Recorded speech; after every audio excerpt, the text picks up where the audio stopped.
Então, vamos seguindo aqui com a criação do nosso primeiro Ajax. A primeira coisa que eu vou colocar dentro desses métodos é o seguinte, event.preventDefault. O que é isso aqui? Esse é um método existente aqui dentro do JavaScript que não permite que a página seja atualizada, tá? É justamente o que eu quero. Ele não permite com que ela ganhe, né, um refresh ali, uma atualização. É sempre bom você colocar antes da chamada do Ajax. Como acontece essa chamada do Ajax? Você coloca aqui, ó, o cifrão.ajax, abre parênteses e no meio dele você abre chaves, né? Da mesma forma que foi feito aqui algumas funções, o método click, a maioria no JavaScript é assim, a sintaxe é um pouco terrível mesmo, tá? Dá Enter para a gente poder passar as propriedades aqui dentro. Não é obrigatório assim como no PHP, no PHP é obrigatório. Então, diferente do PHP, não é obrigatório no JavaScript ficar colocando ponto e vírgula no final dos métodos. Aqui, então, nós temos alguns parâmetros para poder passar para o Ajax, que é a URL. A URL seria onde está o arquivo que eu vou estar chamando. Esse arquivo ele está em mesma pasta, em mesmo diretório, então não preciso apontar nada, somente colocar o nome dele, que nesse exemplo nosso é enviar.php. E aqui nós vamos colocando os outros parâmetros, sempre separando por vírgula. Então o próximo é o método que eu vou estar utilizando. Esse método de envio qual é mesmo? O método post, correto? Eu vou estar passando informações para lá através do método post. Inclusive já estou recebendo elas aqui, ó, com base no método post. Agora, vamos definir aqui também, né, os dados que serão enviados. Isso aqui é muito importante. Existem duas formas de fazer essa instrução.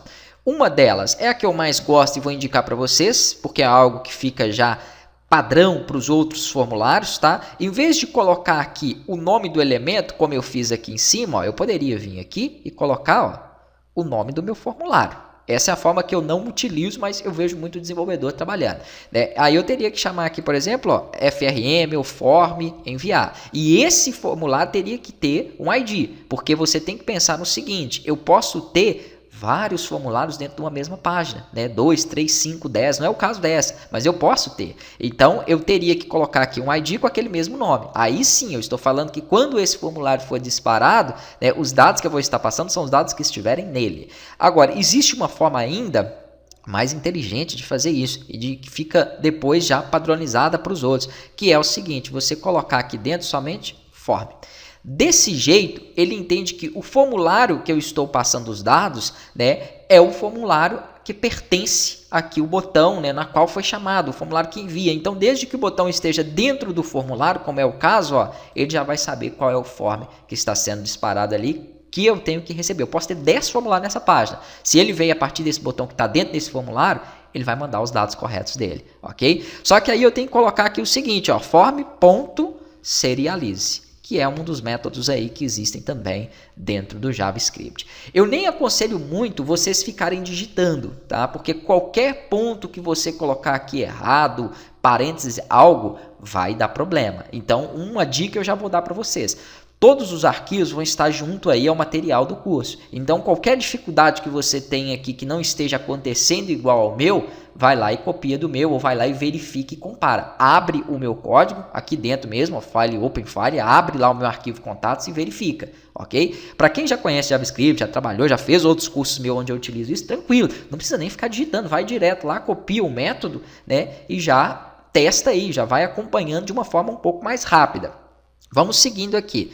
Além dessas três opções, que seriam o local onde eu vou enviar, o tipo de envio e os dados, né, nós temos aqui também uma outra informação que é o tipo de dados que eu vou estar passando. Porque eu estou falando que aqui vão vir dados do formulário, correto? Mas esses dados do formulário, eles são de que tipo? Porque vai ter, por exemplo, uma diferença quando nós formos passar arquivo ou imagem. E isso vai acontecer mais para frente. Então, não vai ser exatamente essa mesma estrutura do Ajax. Vai mudar um pouco. É pouca coisa, mas muda. Então, nesse caso, eu só vou estar mandando texto mesmo, que é o campo nome, o campo e-mail, etc. Então, ok. O tipo aqui de dados que eu vou estar enviando é o text. Aqui eu tenho alguns outros parâmetros também que eu posso passar que já não seriam obrigatórios, tá?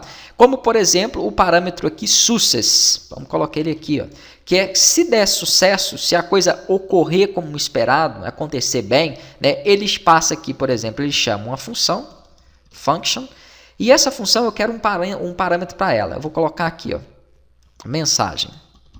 Pronto, vai ser o parâmetro que eu vou estar passando, ok? Aqui então eu abro chaves e aqui dentro nós vamos ter que estruturar essa função.